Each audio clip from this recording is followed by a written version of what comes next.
Fabi's also a member of South Bay Swim Team. I have to do this with notes, so hopefully with a microphone on the notes it'll work. Thank you for the nice introduction, and thank you to Romy for inviting me to speak. I was a little nervous to do so she encouraged me to do that. Thanks for being here tonight. I'm here tonight because I'm a swimmer and a swim coach. I'm also a wife and a parent and a business owner. Swimming is my meditation. So even when I'm training hard, swimming is something that brings me peace and calms my mind. So swimming in the ocean is actually my little happy place. There's just something about being out there past the surf line and looking back at land and back at the world that I just love. I am not a huge fan of wetsuits, so swimming in the ocean is a summer sport for me. I'm not a year-round swimmer like I think somebody is. I've been swimming consistently since the early to mid-90s, most of my adult life. So I'm not a fast swimmer, and I never have been, but I'm a consistent swimmer. When I was a kid, I swam on recreational summer swim teams, but it wasn't really until I became a swimmer at the Miracosta High School team where I felt like I became a swimmer. We had a great program. We had 11 workouts a week when we were in season. We had mornings, we had afternoons, and we had Saturdays. So it was a really intense experience, but a great experience. I highly recommend high school swimming to anybody who can do it. When I was also a junior lifeguard, but that's something I also didn't do till I was a little bit older. I joined when I was in the A group. It was a great experience for me athletically and socially. In fact, one of my junior lifeguard friends I swim masters with now still. I don't even know how many years later that would be. But in JGs, these were like my people. They love the ocean and they love being at the beach, and I just felt so at home there. So after high school, I went off, started college, and I started about a 10-year break from swimming. I just had enough, I guess. So last summer, I completed my 30th peer-to-peer swim. The first one I did was in 1980, and the second one in 81. I was in high school. And I think I swam in 1982, but I can't find any of those results anywhere.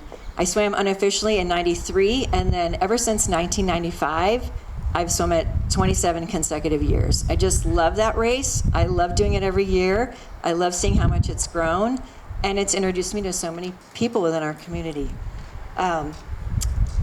It's one of those things that I always say, I'm just going to keep doing it until I no longer can.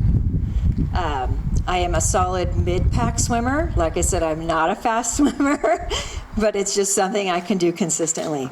I believe that you don't have to rank in an event or in a sport to enjoy it. So in recent years, a friend of mine, that'll be Dave, we kind of vie for who can register early or first for Dwight Crumb. So we figure we can't place in that race. I'm definitely not going to be in rank, but I can get in there in the top 10 of registering early. So that's always, we try to get that low number. Yeah. I think the sport of swimming offers so many opportunities. Of course, the things we know about, like health and fitness and competition, but also friendships and community, and that's really important. So I started South Bay Swim Team in September of 2000, quite by accident, if you want to know the truth. I'd been swimming in the Masters team at the Hawthorne Pool, and the youth team that used to practice there had disbanded during a time when the pool was closed. So one of the times I was at the city hall, and the recreation supervisor said, hey, do you know anybody who would want to run a youth swim team? And I thought, why not me? So I went about figuring out how to become a USA swimming team, registering as a coach, doing all the trainings, and getting ready. We started with about 20 kids, and 2 of them were my niece and my nephew, so we kept it in the family. And of course, over time, we've grown and grown. Growing also means adding coaches. Romy's coach for us. Dee Dee Moore used to coach for us. Coach Rachel is a coach for us right now. I feel like I've been super blessed that we've had a consistency of coaching, long-term coaches, and people who really care about the sport. One thing that I think is important is that our coaching staff represents a diversity of cultures, races, genders, and ages. And I think that's super important for all children to see that they have a place in this sport. So we are a competitive team, and we are sanctioned by USA Swimming, but we are purposefully a low-key and family-oriented team. So I say that about being family-oriented and low-key versus being kind of a big mega team. The idea of having hundreds of swimmers at different pools is just not something that ever appealed to me, because I felt like it doesn't offer the swim team experience that I want our kids and our families to have.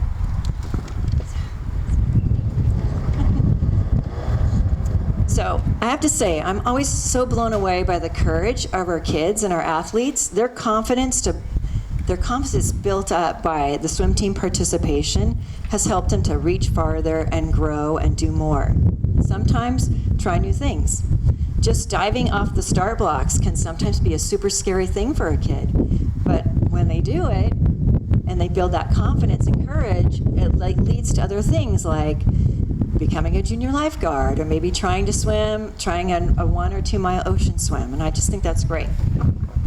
The team we've created has also created lifelong friendships. There's some of those friendships that are right here today between not just the kids, but also the families. We have some very fun traditions at SOBA. Romy asked me to talk about some of our fun little things. So we do things like, around Halloween time, we do a fun relay race with pumpkins, because pumpkins float in the water. It's a lot of fun to see. We do a glow stick night where kids swim in the dark with their glow sticks. And during our championship meets, afterwards, we were coming up with a way to recognize our swimmers who have stuck with the sport, because we know not everybody's going to win a medal. Not everybody's going to get a ribbon.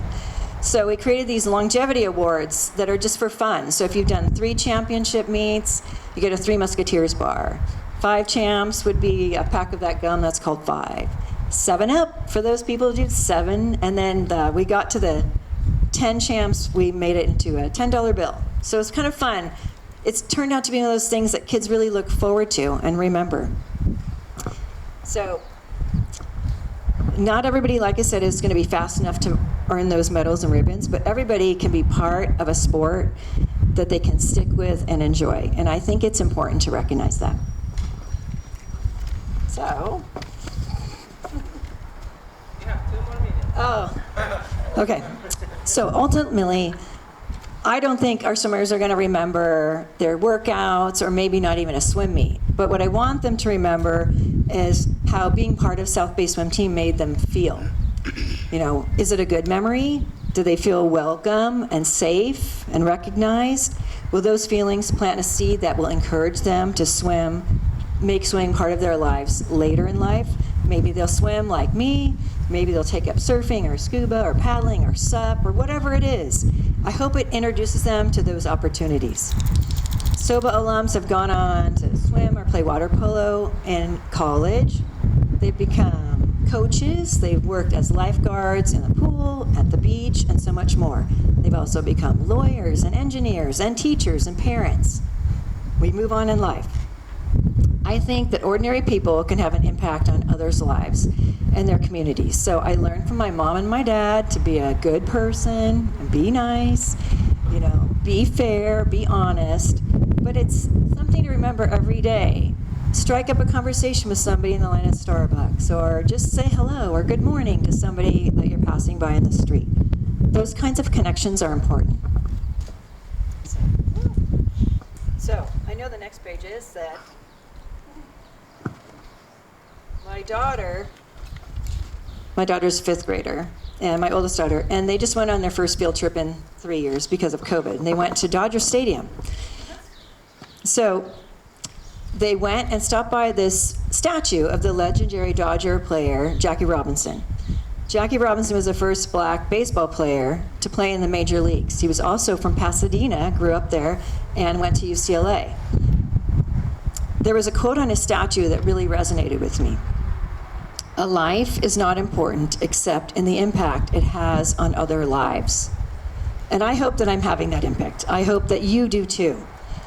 all that being said, I think some of us have that little imposter syndrome that creeps up every once in a while, where you start to wonder, am I good enough? Am I doing enough?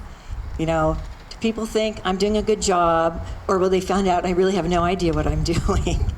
So my message is, we are enough. I am enough, and you are enough. Keep it going. I have a sign in my living room that says the word believe.